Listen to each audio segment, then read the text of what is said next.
It's Thoughtbubble 2020, a Mindstainer in Bubble Boy Hall. We want to take you through our eclectic collection of comics, because as always, it's a little hard to tell what we do just by looking at the covers. Hi, ignorant customer. Do you want to come and buy some comics? Sure. What's a comic? Not that ignorant. Here we've got George Joy's Paleolithic Steampunk series, the Cogs and Caves series, telling the tale of the co-evolution of humankind with self-replicating creatures made of clockwork and cogs. And, just to add to that, she makes steampunk jewellery, and the jewellery comes with its own origin story comic book. Oh, shiny.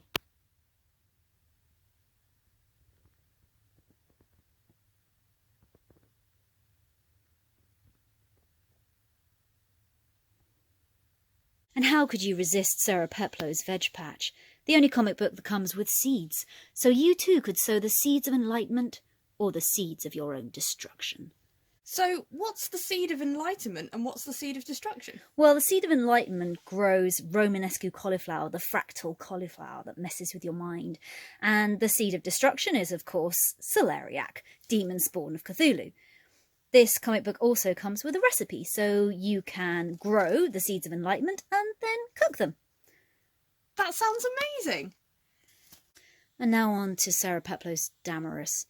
All 5 parts are now out, and this Thought Bubble we are launching Damaris Act 5. I'll give you a sneak preview, but not too much. Whoa, look at the gore. Have you heard about Damaris? I've heard about it, but I've never actually read any. So, it's the ultraviolet genderqueer restoration drama set during the Bawdy House riots of 1668. It's sort of The Raid meets The Favourite, a very well historically researched drama, but with lots of fantastic Quentin Tarantino-esque swears. That sounds amazing. Can I pick one up? Please do, have a look through.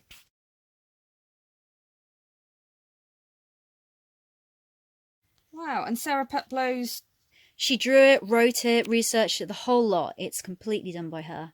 Wow, amazing.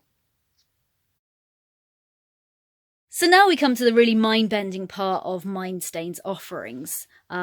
We've got some stuff from the brain of Rob Burton. Hello. Have you come across CC3 before? Well, speaking as my role as an ignorant customer, no I haven't. Well, feel free to pick it up and have a look inside. Thank you. So this one is one we kind of have to explain. So it's set near future where papers become kind of scarce because everything is sent digitally. So the only paper that our protagonist has to draw on is the backs of these letters that she gets through the door at really key turning points in her life. And they're coming from the government organisations and the agencies that are kind of running her life and controlling what she's doing with her life. And so she draws on the backs of the letters and then she annotates the letters with what's really going on as opposed to the propaganda that these agencies are putting out about her world. I like to think of it as something that you can kind of read all in one go, or you can read like just the story, just the pictures, or you could read the letters to get the background of the world, or you can read all her notes to get sort of an insight into her mind as well. And there's a little Easter egg at the back that for a few years people have been wondering what it was referring to, and in fact we can reveal that CCX, which is it's a sequel, but you don't have to have necessarily read the first one. And it's another graphic novella from Rob Burton. And this one is, well, I'm not going to give too much away, but it is mind-bending and somewhat timey-wimey, and there's a lot of stuff going on there. And again, really beautifully drawn. This looks incredible. I've never quite seen anything like it.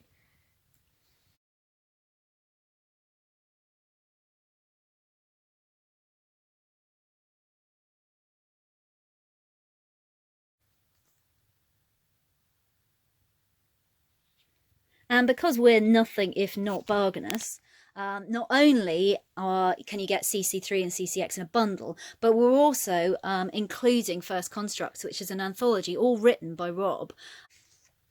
So this is, again, speculative fiction. It's different tales, kind of Black Mirror-esque, and lots of them drawn by different people. One of them's drawn by Sarah Peplow, and then one of them's drawn by the fabulous Jess Taylor, and you can see her illustrations here. Such lovely artwork in this. Yeah, she's quite unique in the way she does things.